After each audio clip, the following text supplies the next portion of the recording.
Most kids are already back to school, and for us parents, that means it's time to start packing those school lunches. But how do you pack a healthy lunch without spending a lot of time or money? Joining me this morning is food blogger and New York Times best-selling author Lisa Leek. Lisa, thanks for joining us this morning. You say it's very important to put real food in your child's lunchbox. What is your definition of real food?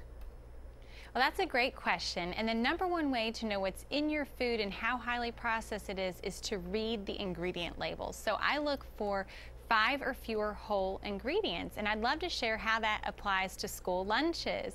So obviously sandwiches are huge this time of year, and it's not about giving up your favorites. If you have a ham and cheese lover on your hands, look for deli meat that is free of antibiotics, free of artificial ingredients and preservatives. So you don't want any of that on the ingredient label.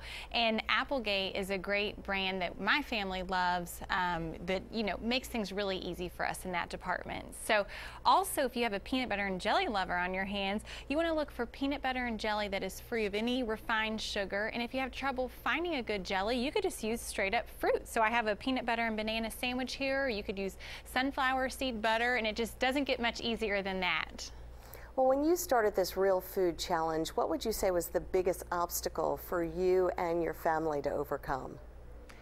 Well, to be honest, when we were taking our pledge, the hardest part was when we left the house and we saw highly processed food everywhere. But it goes back to just planning ahead, knowing, what you're going to have for your next meal. And I think that applies to school lunches as well. Just planning ahead, making sure you have something wholesome ready for your child for the next day. And it doesn't have to be all or nothing. So you could start small with just maybe using some whole grain popcorn instead of deep fried potato chips, or putting in some nuts and a trail mix with dried fruit. Just the small swaps are a great place to start. And you say it's also important to think outside the bread box. What do you mean by that?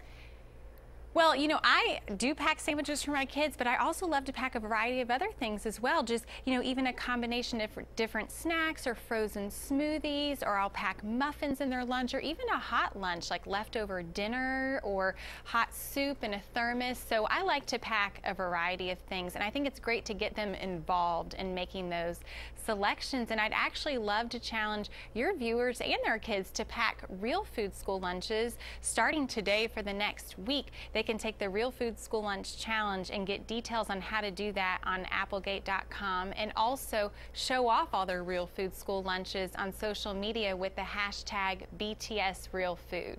All right, Lisa Leek, as always, thanks for joining us. I might start the challenge myself, because doing lunch sometimes is a challenge for me, so I'm going to work on it. Yes, I know. It's not the most fun thing, but it has to be done. All right, thank you.